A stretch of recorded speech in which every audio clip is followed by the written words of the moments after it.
Gisalmutan sa mga estudyante gikan sa nagkalain-laing tulunghaan sa Davao City ang animator workshop niadtong Sabado. Sumala sa usa ka Filipino animator nga kung magamit lang sa sakto ang pondo sa gobyerno, mahatagan og oportunidad ang local animators. Ano ang report ni John D. Esteban? Misalmot ang mag-classmates nga sila Benjamin, Isa ug Simon sa animator workshop niadtong Sabado. Gipahigayon kini sa usa ka iladong animation company sa Japan nga Toei. Nagaproduce kini og mga sikat nga anime films sama sa One Piece ug Dragon Ball Z.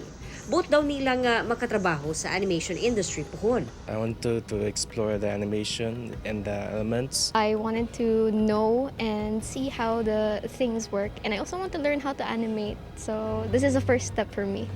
It's something that I also want to work for in my future years and to be able to become a professional in that field. Sumala sa Consulate General of Japan sa Davao City, butusab nila maingganyo ang kabataan nga suwayan ang Japanese animation.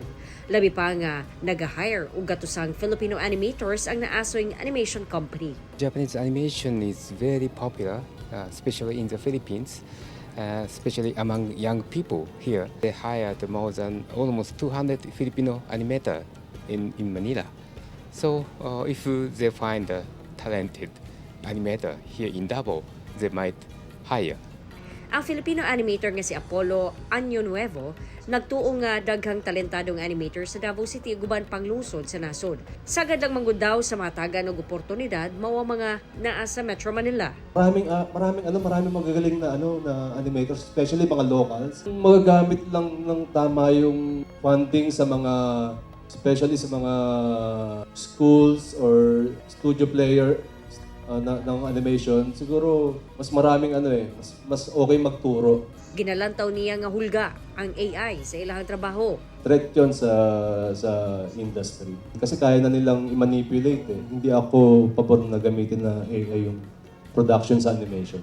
Sumala sa presidente sa Toei Philippines nga taas ang demand sa animators tungod sa mass consumption sa anime ug buot pa nga makakita og dugang local animators. Kauban si Jojo Solarte sa kamera, John D. Esteban, 1 Mindanao.